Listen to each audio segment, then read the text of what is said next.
जय हिंद दोस्तों, Sandeep tricky math special YouTube channel में आप सभी का स्वागत है। बिहार पुलिस एग्ज़ाम 2024 जिसमें टोटल पोस्ट है 21,391। इस पोस्ट के लिए न्यू मॉडल सेट नंबर 3 है। 1 से लेकर 2 तक नहीं देखोगे तो इसके लिए प्लेलिस्ट बना दी, वहाँ से जाकर आप देख सकते हैं। वीडियो स्टार्ट करते हैं और चलते हैं हम प्रश्न की तरफ। पहला प्रश्न है आपके सामने कि अशोक ने कलिंग पर आक्रमण कब किया था। चारों ऑप्शन देखिए और बताइए यहाँ पर 1 नंबर प्रश्न का सही आंसर क्या है। जो भी कैंडिडेट ऑप्शन नंबर सी के साथ जा रहे हैं 261 ईसा पूर्व बिल्कुल ही सही जवाब है। सेकेंड प्रश्न है कि कोणार्क मंदिर का निर्माण किसके शासनकाल में हुआ था। चारों ऑप्शन देखिए और बताइए यहाँ पर इस प्रश्न का सही आंसर क्या है। कोणार्क मंदिर का निर्माण किसके शासनकाल में हुआ था, तो नरसिंह देव प्रथम के। इसका राइट आंसर है ऑप्शन नंबर ए। 3 प्रश्न है आपके सामने कि वल्लभाचार्य का जन्म कहाँ हुआ था। चारों ऑप्शन देखिए और बताइए यहाँ पर 3 प्रश्न का सही आंसर क्या है। तो कहाँ पर हुआ था, तो बनारस में। इसका राइट आंसर है ऑप्शन नंबर डी। 4 प्रश्न है कि मेटाम्परिक के चट्टान का उदाहरण है। इसका अर्थ होता है कि क्या आंतरित या रूपांतरित, इसमें से कौन सा चट्टान उदाहरण है उसका। देखिए चट्टान 3 प्रकार का होता है। एक आग्नेय चट्टान होता है, एक अवसादी चट्टान होता है और तीसरा रूपांतरित चट्टान होता है। तो यहाँ पर जो मेटाम्परिक के चट्टान दिया गया है इसका अर्थ है रूपांतरित चट्टान। तो यहाँ पर जो मार्बल है इसका उदाहरण है। इसका राइट आंसर है ऑप्शन नंबर सी। नेक्स्ट यहाँ पर 5 प्रश्न है आपके सामने कि शुद्ध घी में वनस्पति घी की मिलावट का पता लगाने के लिए कौन सा परीक्षण किया जाता है। जल्दी से बताइए यहाँ पर 5 प्रश्न का सही आंसर क्या है। तो निकेल टेस्ट किया जाता है। इसका राइट आंसर है ऑप्शन नंबर डी। 6 प्रश्न है कि निम्नलिखित में से कौन सा मैमल नहीं है। मैमल का अर्थ हुआ कि स्तनधारी नहीं है। जल्दी से बताइए यहाँ पर 6 प्रश्न का सही आंसर क्या है। जो भी कैंडिडेट ऑप्शन नंबर डी के साथ जा रहे हैं मछली बता रहे हैं, बिल्कुल ही सही जवाब है। नेक्स्ट यहाँ पर 7 प्रश्न है कि इंद्रधनुष में लाल रंग किस क्रम में होता है, बताइए यहाँ पर। तो देखिए जब किसी प्रिज्म में से हम श्वेत प्रकाश को गुजारते हैं तो ये 7 रंग में विभक्त हो जाता है। तो यहाँ पर जो 7 रंग में विभक्त होता है तो जो लाल रंग होता है ये किस क्रम में होता है। तो सबसे ऊपर लाल रंग होता है और सबसे नीचे बैगनी होता है। जिसका विक्षेपण सबसे अधिक होता है उसका तरंग दैर्घ्य सबसे कम होता है, और जिसका विक्षेपण कम होता है उसका तरंग दैर्घ्य अधिक होता है। तो यहाँ पर इसका प्रथम स्थान होता है लाल रंग का। इसका right answer option number C. 8 प्रश्न की भोजशाला मंदिर कौन सी देवी का है, बताइए यहाँ पर 8 प्रश्न का सही आंसर क्या है। तो देवी सरस्वती का है। इसका राइट आंसर है ऑप्शन नंबर डी। 9 प्रश्न है आपके सामने कि मेघा को अपना बैग 300 रुपये में बेचने पर 60 रुपये का हानि होती है, तो 15% लाभ हासिल करने के लिए उस बैग को कितने रुपये में बेचना होगा। तो चलिए इसको सॉल्व करते हैं। देखिए 300 में बेचने पर कितना का हानि हो रहा है, तो 60 रुपये का, यानी क्रय मूल्य कितना हो जाएगा, तो 360 हो जाएगा। उसको 15% का लाभ कमाना है, यानी 360 का 15% कितना हो जाएगा। तो 0 से 0 ख़त्म हो गया। ये 5 तिहाई 15 हो गया, ये 5 दूना 10 हो गया, ये 18, इसका 18 आधा हो गया, 18 तिहाई कितना हो गया, 54 हो गया। तो 360 में 54 को जोड़ेंगे तो कितना हो जाएगा, 414, यानी 414 रुपये में बेचना होगा उसको 15% का लाभ कमाने के लिए। नेक्स्ट यहाँ पर 10 प्रश्न है कि प्रकाशीय सूक्ष्मदर्शी की अपेक्षा इलेक्ट्रॉन सूक्ष्मदर्शी अधिक आवर्धन देता है क्योंकि। चारों ऑप्शन देखिए और बताइए यहाँ पर इस प्रश्न का सही आंसर क्या है। तो जो भी कैंडिडेट ऑप्शन नंबर डी के साथ जा रहे हैं, यानी दृश्य प्रकाश के तरंग दैर्घ्य की तुलना में इलेक्ट्रॉन का तरंग दैर्घ्य कम होता है। इसका राइट आंसर है ऑप्शन नंबर डी। नेक्स्ट यहाँ पर 11 प्रश्न है कि 10 आदमी एक दीवार को 8 दिन में पेंट कर सकते हैं। यदि पेंटिंग के काम को 4 दिन में समाप्त करना हो तो कितने आदमी और लगाना होंगे। जैसे बताइए यहाँ पर 11 प्रश्न का सही आंसर क्या है।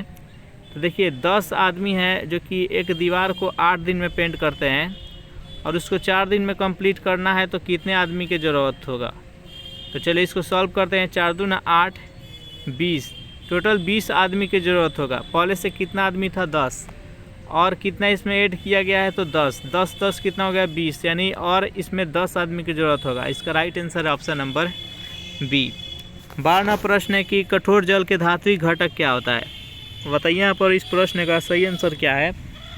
तो कठोर जल का धात्विक घटक होता है वह मैग्नीशियम और कैल्शियम होता है। इसका राइट आंसर है ऑप्शन नंबर ए। सेशन आप लोग को अच्छा लग रहा है तो वीडियो को लाइक कर दीजिए, अपने दोस्तों के पास शेयर कर दीजिए। जो भी कैंडिडेट अभी तक इस चैनल को सब्सक्राइब नहीं किए होंगे तो चैनल को सब्सक्राइब कर लीजिए। नेक्स्ट यहाँ पर 13वां प्रश्न है आपके सामने कि दिल के दौरे का कारण क्या है। बताइए यहाँ पर 13वां प्रश्न का सही आंसर क्या है। दिल का दौरे का कारण क्या होता है।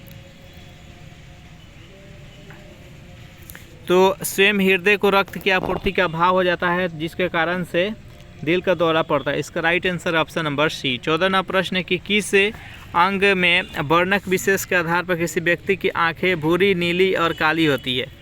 बताइए यहाँ पर इस प्रश्न का सही आंसर क्या है। तो जो भी कैंडिडेट ऑप्शन नंबर सी के साथ जा रहे हैं, परितारिका बता रहे हैं, बिल्कुल ही सही जवाब है। नेक्स्ट 15वां प्रश्न है कि पश्चिमी भारत में कौन सा वंश चालुक्यों का उत्तराधिकारी था। बताइए यहाँ पर 15वां प्रश्न का सही आंसर क्या है। तो जो भी कैंडिडेट ऑप्शन नंबर डी के साथ जा रहे हैं, राष्ट्रकूट बता रहे हैं, बिल्कुल ही सही जवाब है। 16वां प्रश्न है कि उत्तर पश्चिम में चंद्रगुप्त मौर्य के साम्राज्य का विस्तार कहाँ तक हुआ था। तो कहाँ तक हुआ था, तो सिंधु नदी तक हुआ था। जो भी कैंडिडेट ऑप्शन नंबर बी के साथ जा रहे हैं, बिल्कुल ही सही जवाब है। 17वां प्रश्न है कि समुद्र के ज्वार भाटा में कौन सी ऊर्जा भंडारित होती है। बताइए यहाँ पर 17वां प्रश्न का सही आंसर क्या है। तो समुद्र के ज्वार भट्टा में कौन सी ऊर्जा भंडारित रहता है, तो इसमें गतिज ऊर्जा होता है। जो भी कैंडिडेट ऑप्शन नंबर बी के साथ जा रहे हैं, बिल्कुल ही सही जवाब। नेक्स्ट यहाँ पर 18वां प्रश्न है कि हर किसी से उसकी क्षमता के अनुसार और हर किसी को उसकी आवश्यकता के अनुसार ये किसका आदर्श है। बताइए यहाँ पर 18वां प्रश्न का सही आंसर क्या है। ये एक समाजवादी आदर्श है, साम्यवादी सॉरी। इसका राइट आंसर है ऑप्शन नंबर बी। 19वां प्रश्न है कि विक्रेता बाजार उस स्थिति का घोतक होता है जहां पर, जल्दी से बताइए यहाँ पर इस प्रश्न का सही आंसर क्या है। जो भी कैंडिडेट ऑप्शन नंबर बी के साथ जा रहे हैं, आपूर्ति की अपेक्षा मांग अधिक हो तो उसको विक्रेता बाजार कहा जाता है। इसका right answer option number B. 20वां प्रश्न है कि वैध मुद्रा का अर्थ क्या होता है। बताइए यहाँ पर 20वां प्रश्न का सही आंसर क्या है। तो वैध मुद्रा किसे कहते हैं, तो करेंसी नोट को हम वैध मुद्रा कहते हैं। इसका राइट आंसर है ऑप्शन नंबर डी। 21वां प्रश्न है कि वर्ष 2011 की जनगणना के अनुसार सबसे कम जनसंख्या वाला राज्य कौन सा है। बताइए यहाँ पर इस प्रश्न का सही आंसर क्या है। तो 2011 की जनगणना के अनुसार सबसे कम जनसंख्या है और सिक्किम का है। इसका राइट आंसर है ऑप्शन नंबर ए। सबसे अधिक जनसंख्या किसका है, तो उत्तर प्रदेश का है। सबसे कम क्षेत्रफल गोवा के है, सबसे अधिक क्षेत्रफल राजस्थान का है। 22वां प्रश्न है कि भारत में उच्च न्यायालय सबसे पहले कहाँ स्थापित हुए थे। बताइए इस प्रश्न का सही आंसर क्या है। भारत में उच्च न्यायालय सर्वप्रथम कहाँ पर स्थापित हुए थे, तो कलकत्ता, मद्रास और बम्बे में। इसका राइट आंसर है ऑप्शन नंबर बी। 23वां प्रश्न है कि किस अधिनियम के द्वारा मुसलमानों को पृथक निर्वाचन का अधिकार मिला था।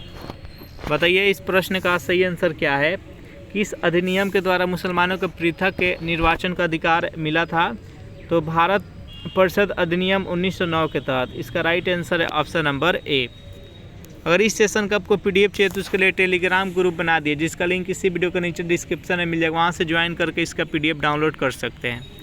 24वां प्रश्न है कि कौन सा अंतरिक्ष यान मनुष्य की सबसे पहले चांद पर ले गया था।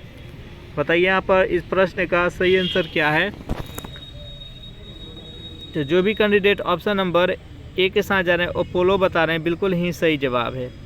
25वां प्रश्न है कि विश्व बैंक का मुख्यालय कहाँ पर है। बताइए यहाँ पर 25वां प्रश्न का सही आंसर क्या है। विश्व बैंक का मुख्यालय कहाँ पर है, तो वाशिंगटन डीसी है। इसका राइट आंसर है ऑप्शन नंबर बी। 26वां प्रश्न है कि राष्ट्रमंडल खेल पहली बार कब आयोजित किए गए थे। बताइए यहाँ पर 26वां प्रश्न का सही आंसर क्या है। तो राष्ट्रमंडल खेल सर्वप्रथम 1930 में आयोजित कनाडा में किया गया था। इसका राइट आंसर है ऑप्शन नंबर डी। भारत में स्टार्ट हुआ था 1934 से। नेक्स्ट यहाँ पर 27वां प्रश्न है कि दूध को कुछ देर खुले में रखे जाने पर उसका स्वाद खट्टा हो जाता है, यह किसके बनने के कारण होता है। बताइए यहाँ पर इस प्रश्न का सही आंसर क्या है।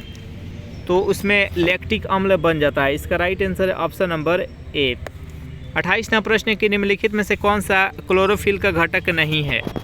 बताइए यहाँ पर इस प्रश्न का सही आंसर क्या है। इनमें से कौन सा है जो कि क्लोरोफिल का घटक नहीं है। जो भी कैंडिडेट ऑप्शन नंबर डी के साथ जा रहे हैं कैल्शियम बता रहे हैं, बिल्कुल ही सही जवाब है। डेंगू ज्वर का कारण क्या होता है। डेंगू ज्वर किसके कारण होता है। तो ये वायरस जनित रोग है। इसका राइट आंसर है ऑप्शन नंबर डी।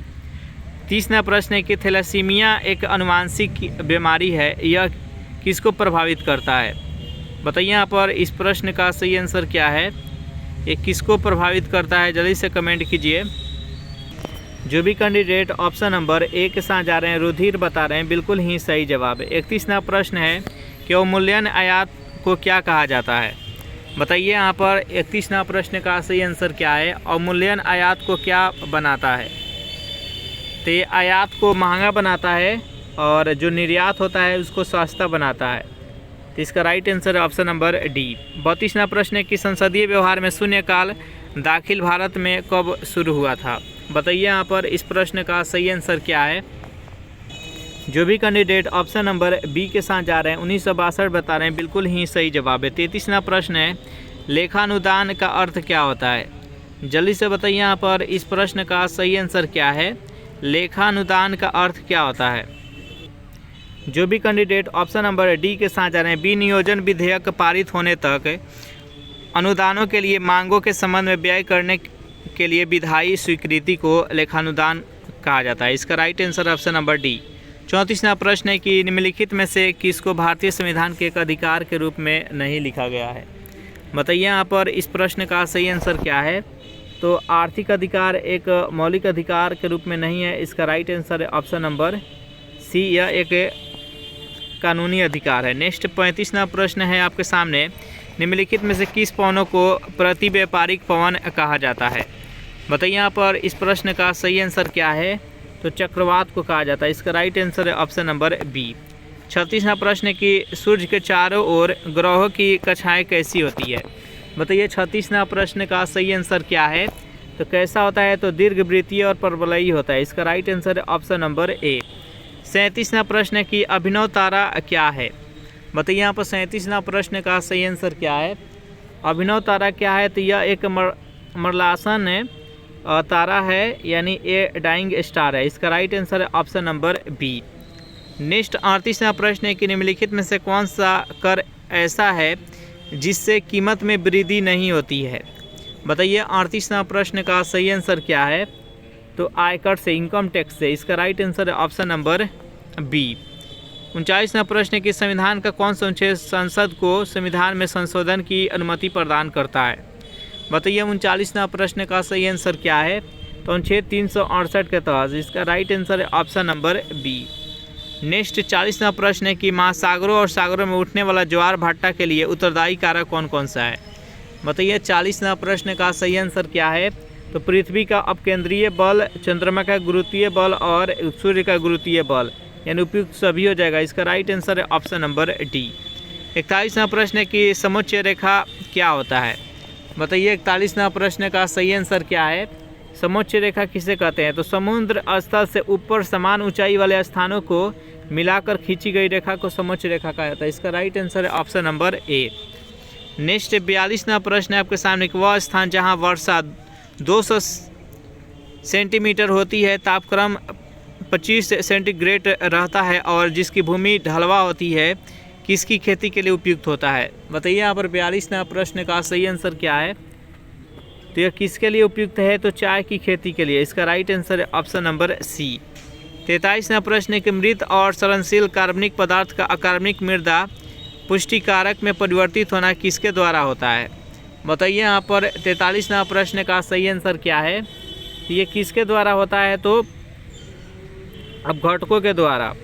अपघटक में मुख्य रूप से कौन कौन सा आता है। तो कवक आता है, जीवाणु आता है। इसका राइट आंसर है ऑप्शन नंबर सी। नेक्स्ट यहाँ पर 44वां प्रश्न है कि लोक कल्याण एवं नैतिक उन्नति के प्रचार के लिए अशोक ने नए अधिकारियों की नियुक्ति की थी, जिन्हें क्या कहा जाता है। बताइए यहाँ पर 44वां प्रश्न का सही आंसर क्या है। तो इसको ध्वम महामात्र कहा जाता है। इसका राइट आंसर है ऑप्शन नंबर डी। 45वां प्रश्न कि गुरु अर्जुन देव को जहांगीर ने 1606 में किसके कहने पर मृत्यु दंड दिया था? बताइए यहाँ पर 45वां प्रश्न का सही आंसर क्या है? तो देखिए, सिख धर्म के 5वें गुरु थे गुरु अर्जुन देव, और चंदू शाह के कहने पर मृत्युदंड दिए थे जहांगीर। तो इसका राइट आंसर है ऑप्शन नंबर बी। नेक्स्ट यहाँ पर 46वां प्रश्न है कि भारतीय सिविल सेवा का संस्थापक किसे माना जाता है? बताइए यहाँ पर 46वां प्रश्न का सही आंसर क्या है? तो भारतीय सिविल सेवा का संस्थापक किसे माना जाता है? तो लॉर्ड कॉर्नवालिस को। इसका राइट आंसर है ऑप्शन नंबर डी। 47वां प्रश्न है कि नाजियों द्वारा किस पुस्तक को अपना बाइबिल माना गया था? बताइए यहाँ पर 47वां प्रश्न का सही आंसर क्या है? तो नाजियों के द्वारा किस पुस्तक को अपना बाइबिल माना गया है? तो जो भी कैंडिडेट ऑप्शन नंबर सी के साथ जा रहे हैं, मीन कैंप, बिल्कुल ही सही जवाब है। ये किसके द्वारा लिखा गया है? तो एडोल्फ हिटलर के द्वारा लिखा गया है। इसका राइट आंसर है ऑप्शन नंबर सी। 48वां प्रश्न है कि भारत में ब्रिटिश ईस्ट इंडिया कंपनी की पहली प्रेसिडेंसी कहाँ हुई थी? बताइए यहाँ पर इस प्रश्न का सही आंसर क्या है? तो जो भी कैंडिडेट ऑप्शन नंबर सी के साथ जा रहे हैं, सूरत बता रहे हैं, बिल्कुल ही सही जवाब है। चलिए नेक्स्ट 49वां प्रश्न है कि एक देश में प्रति व्यक्ति आय की गणना की जाती है, किससे की जाती है? जल्दी से बताइए यहाँ पर इस प्रश्न का सही आंसर क्या है? तो निविल राष्ट्रीय उत्पाद को कुल जनसंख्या से भाग देकर प्रति व्यक्ति आय निकाला जाता है। इसका राइट आंसर है ऑप्शन नंबर ए। 50वां प्रश्न है कि सरकार के संघीय व्यवस्था में शक्तियाँ बटी होती है, किनके बीच बटी होती है? जल्दी से बताइए यहाँ पर 50वां प्रश्न का सही आंसर क्या है? तो केंद्र और इकाइयों के बीच में बांटा गया रहता है। इसका राइट आंसर है ऑप्शन नंबर ए। 51वां प्रश्न है कि संघ लोक सेवा आयोग का प्रधान कौन होता है? बताइए यहाँ पर 51वां प्रश्न का सही आंसर क्या है? संघ लोक सेवा आयोग का प्रधान कौन होता है? तो जो भी कैंडिडेट ऑप्शन नंबर सी के साथ जा रहे हैं, सब सर्वोच्च न्यायालय का एक न्यायाधीश, बिल्कुल ही सही जवाब है। नेक्स्ट 52वां प्रश्न है कि राष्ट्रपति अध्यादेशों को तभी लागू करते हैं जब प्रधानमंत्री उन्हें ऐसा करने को कहते हैं, बी है मंत्रिपरिषद उन्हें ऐसा करने को कहती है, सी है संसद सत्र चालू नहीं होती है, और डी है संसद इसके लिए उन्हें एक विशेष सत्र के दौरान शक्ति प्रदान करता है। बताइए यहाँ पर 52वां प्रश्न का सही आंसर क्या है? तो राष्ट्रपति अध्यादेश को तभी लागू करते हैं जब संसद का सत्र है जो कि चालू नहीं रहता है। इसका राइट आंसर है ऑप्शन नंबर सी। 53वां प्रश्न है कि निम्नलिखित में से कौन पंचशील का एक सिद्धांत नहीं है? देखिए, पंचशील समझौता जो हुआ था ये भारत और चीन के बीच में हुआ था 1954 ईस्वी में। उस टाइम भारत के प्रधानमंत्री पंडित जवाहरलाल नेहरू थे, और इसका सिद्धांत के अंतर्गत गुट निरपेक्षता नहीं आता है। इसका राइट आंसर है ऑप्शन नंबर ए। 54वां प्रश्न है कि सबसे पहले किसने भारत के लिए एक संविधान का सुझाव दिया था? बताइए यहाँ पर 54वां प्रश्न का सही आंसर क्या है? तो सबसे पहले किसने संविधान का सुझाव दिया था? तो एम.एन. राव ने। इसका राइट आंसर है ऑप्शन नंबर बी। 55वां प्रश्न है आपके सामने कि IUCN द्वारा नॉन एवोल्यूटेड से एक्सटिंक्ट तक जीवों को कितने श्रेणियों में वर्गीकृत किया जाता है? बताइए यहाँ पर 55वां प्रश्न का सही आंसर क्या है? तो 9 श्रेणियों में वर्गीकृत किया जाता है। इसका राइट आंसर है ऑप्शन नंबर डी। 56वां प्रश्न है आपके सामने, सूची 1 को सूची 2 से मिलान करना है। एक तरफ दर्शन है और दूसरे तरफ प्रतिपादक है।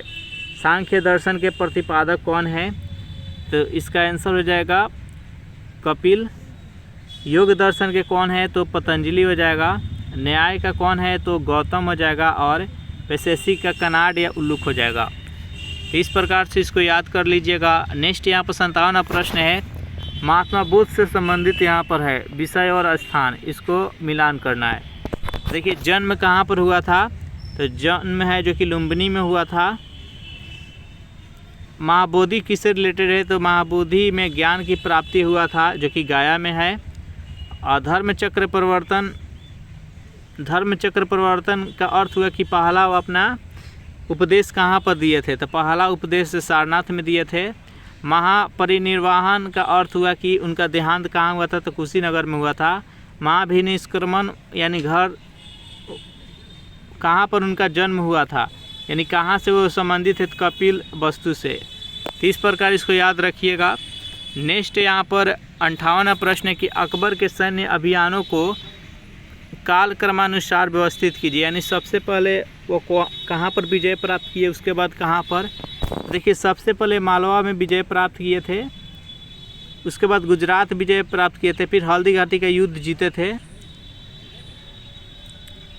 उसके बाद से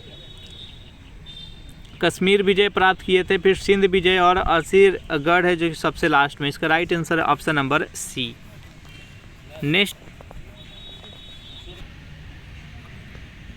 59वां प्रश्न है कि 3 माह के लिए 1080 का निवेश करने पर 27 रुपये ब्याज प्राप्त होता है, तो सालाना साधारण ब्याज की दर क्या होगी। चलिए इसको सॉल्व करते हैं। देखिए साधारण ब्याज बराबर क्या होता है, साधारण ब्याज बराबर होता है मूलधन गुने दर गुने समय और बट्टा में 100। तो यहाँ पर ब्याज कितना हो जाएगा, 27 हो जाएगा, ब्याज 27 रुपया, मूलधन कितना 1080 हो जाएगा, और कितना माह के लिए यहाँ पर, तो 3 माह के लिए, तो 3 बटा यहाँ पर 12 हो जाएगा, और हमको क्या दर ज्ञात करना है, तो यहाँ पर रेट हो जाएगा और बट्टा में यहाँ पर 100 हो जाएगा। जब इसको सॉल्व कीजिएगा तो रेट यहाँ पर मालूम हो जाएगा, इसको सॉल्व कर लीजिएगा। नेक्स्ट यहाँ पर 60वां प्रश्न है कि महात्मा गांधी ने किस आंदोलन के दौरान भूख हड़ताल को सर्वप्रथम सत्याग्रह के रूप में प्रयोग किया था। बताइए यहाँ पर 60वां प्रश्न का सही आंसर क्या है। तो अहमदाबाद का जो सत्याग्रह था, तो इसका राइट आंसर है ऑप्शन नंबर बी, जो कि 1918 में ये सत्याग्रह चलाए थे। इसका राइट आंसर है ऑप्शन नंबर बी। नेक्स्ट 61वां प्रश्न है आपके सामने। यहाँ पर सूची 1 को सूची 2 से मिलान करना है। एक तरफ भौगोलिक उपनाम है, दूसरी तरफ महादेश है। तो देखिए प्रायद्वीपीय का महाद्वीप किसे कहा जाता है, तो ये यूरोप को कहा जाता है, तो एक यहाँ पर यूरोप के साथ चल जाएगा। महाद्वीपों का महाद्वीप किसे कहा जाता है, तो एशिया को कहा जाता है। प्यासी भूमि का महाद्वीप ऑस्ट्रेलिया को कहा जाता है, और विज्ञान के लिए समर्पित महाद्वीप अंटार्कटिका को कहा जाता है। तो इस प्रकार इसको याद रखिएगा। नेक्स्ट क्वेश्चन देखते हैं। यहाँ पर 62वां प्रश्न है, निम्नलिखित में से कौन सा एक अन्य 3 से मूल रूप से भिन्न है। जल्दी से बताइए यहाँ पर इस प्रश्न का सही आंसर क्या है। यहाँ पर जो प्रस्रव्य तरंगे है जो कि सबसे भिन्न है, इसका right answer option number C. 63वां प्रश्न है आपके सामने कि पौधे में जाइलम ऊतक निम्नलिखित में से किस पदार्थ का संवहन करता है। बताइए यहाँ पर 63वां प्रश्न का सही आंसर क्या है। तो किसका संवहन करता है, तो जाइलम के काम है जल का परिवहन करना, और फ्लोएम का काम है खाद्य पदार्थ का। तो इस प्रश्न का राइट आंसर है ऑप्शन नंबर ए। डायमंड किस खेल का परिसर का नाम है। जल्दी से बताइए इस प्रश्न का सही आंसर क्या है। तो ये बेसबॉल का है, इसका राइट आंसर है ऑप्शन नंबर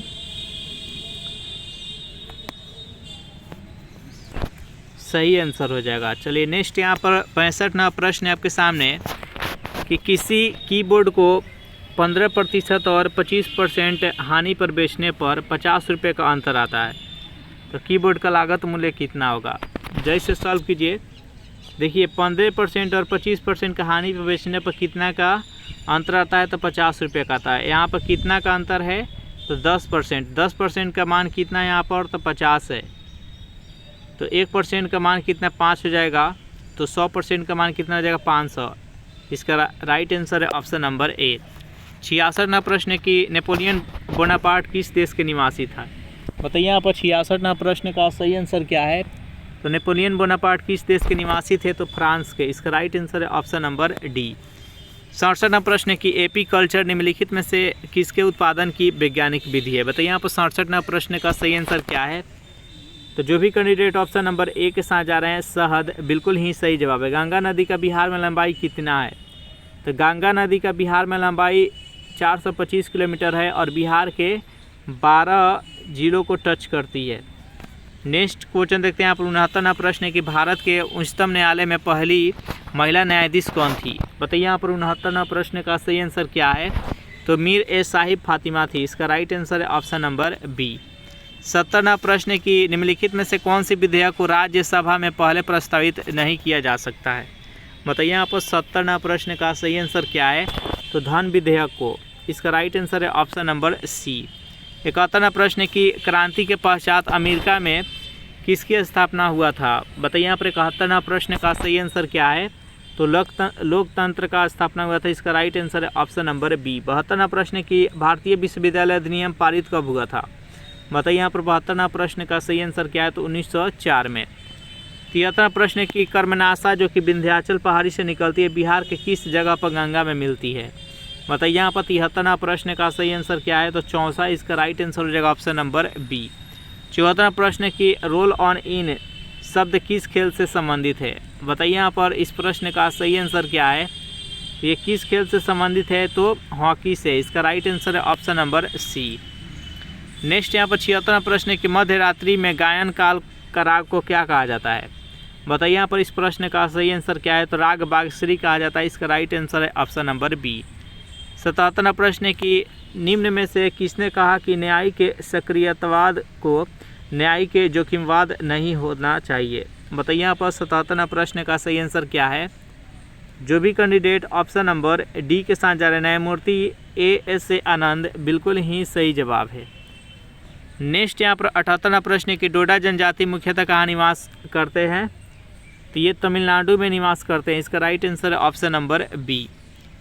नेक्स्ट 79वां प्रश्न, बोरमीन होती है, बोरमीन कैसी होती है? तो ये लाल द्रव होती है। इसका राइट आंसर है ऑप्शन नंबर बी। निम्न में से किसे ऑक्सीजनरेटेड वाटर कहते हैं? तो H2O2 को कहा जाता है। इसका राइट आंसर है ऑप्शन नंबर डी। इस प्रकार सेशन यहीं पर समाप्त करें। सेशन आप लोग को कैसा लगा जरूर कमेंट करके बताइएगा। सेशन आप लोग को अच्छा लगा तो वीडियो को लाइक कर दीजिए, अपने दोस्तों के पास शेयर कर दीजिए। जो भी कैंडिडेट अभी तक इस चैनल को सब्सक्राइब नहीं किए होंगे तो चैनल को सब्सक्राइब कर लीजिए। Thanks for watching this video. मिलते हैं नेक्स्ट वीडियो में।